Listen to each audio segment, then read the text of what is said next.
अस्सलामुअलैकुम नाजरीन, गुलाम हैदर खोखर। उम्मीद करता हूँ कि खैरियत से होंगे। नाजरीन, इशू आए रोज़ इतने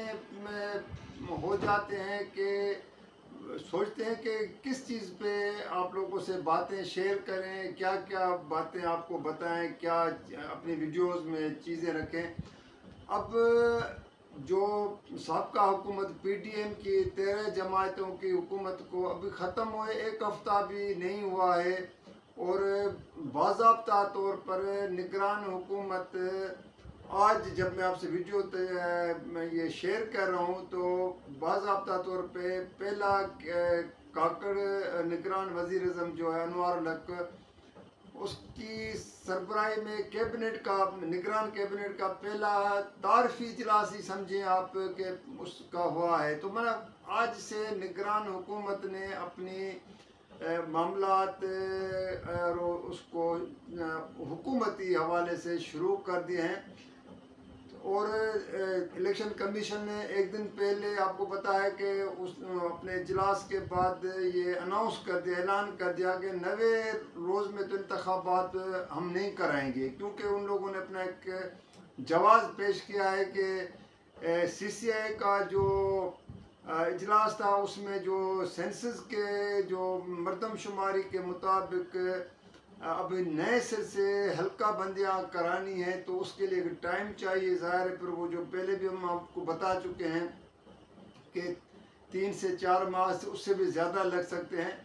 लेकिन मज़े वाली बात यह है कि वो एक कहावत भी है, वो सच भी है। कहते हैं कि तमाम नशों से ज़्यादा इक़्तिदार का नशा बहुत ख़राब भी होता है, और जब एक दफ़ा इक़्तिदार का नशा किसी भी हुक्मरान को किसी भी को लग जाता है तो फिर उसके ज़हनों से वो जो इक़्तिदार का नशा उतरता नहीं है। अब जो है, जैसे ही इलेक्शन कमीशन ने ये कहा है कि इंतखाबात 90 रोज़ में नहीं होंगे, तो नवाज़ लीग पीपल्स पार्टी के अहम रहनुमा और बहुत से और बाकी भी हैं, लेकिन ख़ास तो ये 2 जमातें जो बड़ी जमातें हैं, इनकी तरफ से डिमांड आना शुरू हो गई है कि हर सूरत में 90 रोज़ के अंदर इंतखाबात कराना इलेक्शन कमीशन का आइनी जो है पाबंदी है और उससे इनहराफ नहीं कर सकते हैं। अब यहाँ पे जब ये बयान जो है, एक तो खुर्रम दस्तगीर नवाज़ लीग के अहम रहनुमा भी है, साबिक वफाकी वज़ीर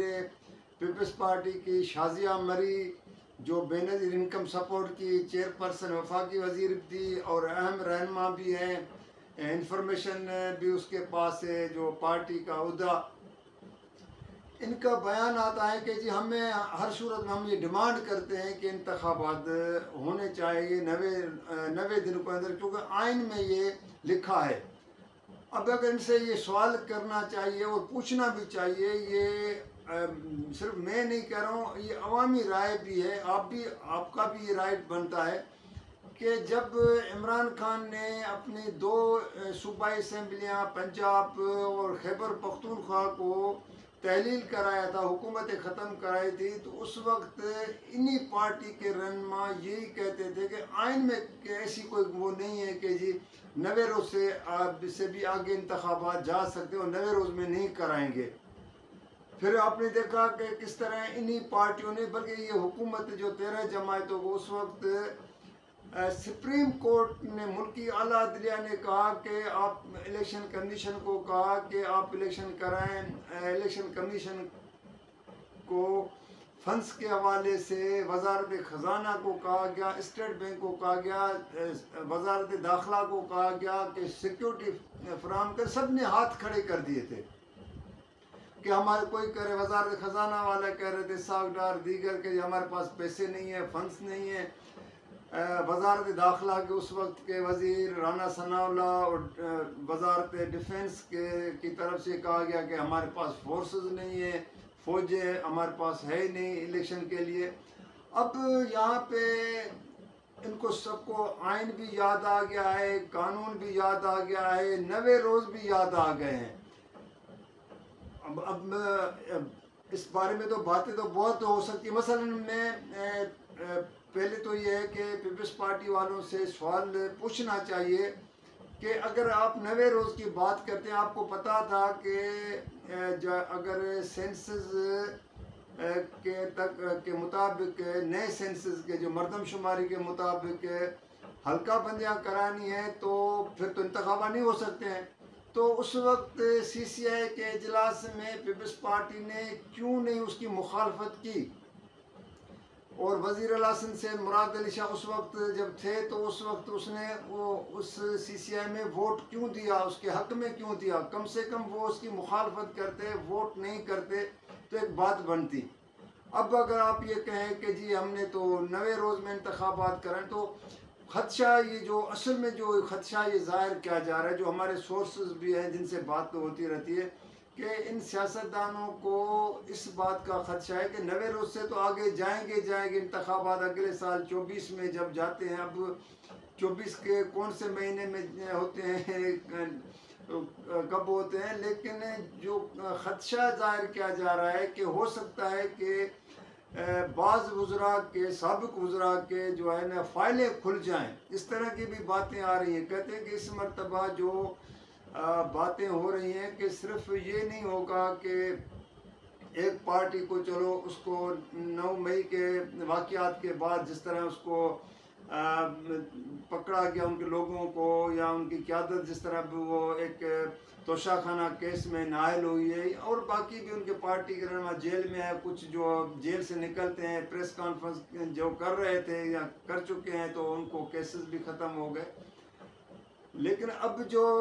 पार्टियों के जो साबका हुकूमत में पार्टियां शामिल थी, अगर इनके कोई वज़रा के फाइलें खुलती हैं, और इम्कान तो यही किया जा रहा है,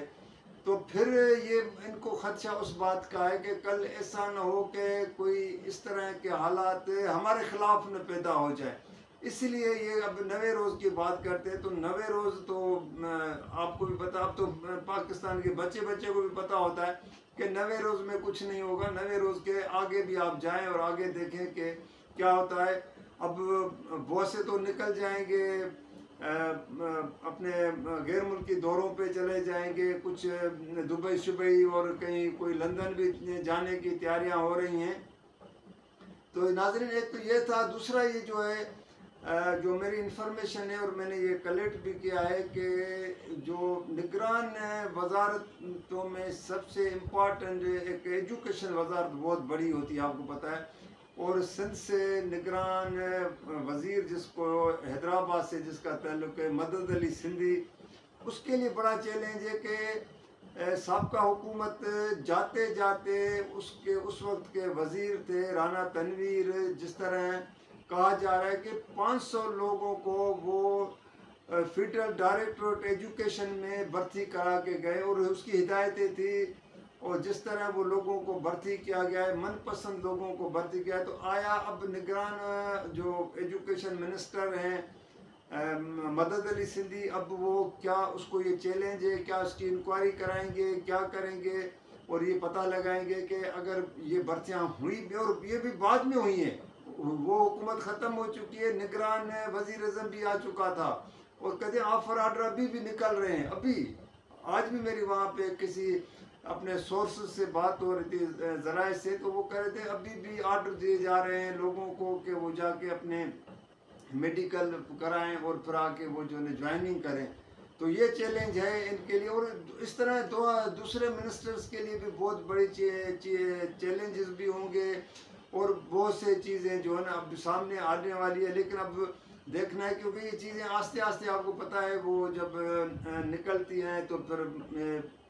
आ जाती हैं किसी न किसी तरीके। चाहे साबका हुक्मरान ये पाबंदियाँ लगा के और लोगों को अपनी मिनिस्ट्री उसको उस वक्त के कह के गए हैं कि कोई इन्फॉर्मेशन लीक नहीं होनी चाहिए, लेकिन आपको पता है आज के दौर में कोई चीज़ जो छुपती नहीं है। तो नाज़रीन, बस यही था कि अगर आपको ये मेरी वीडियो पसंद आए तो आप इसको लाइक भी कीजिएगा, शेयर भी कीजिएगा, सब्सक्राइब भी कीजिएगा, और कमेंट्स में मेरी रिक्वेस्ट होती है आपको जो भी कमेंट्स आपके आने चाहिए तो मैं उसका आपको ज़रूर जवाब देता हूँ। तो अगली वीडियो के लिए इजाज़त दीजिएगा। अल्लाह हाफ़िज़।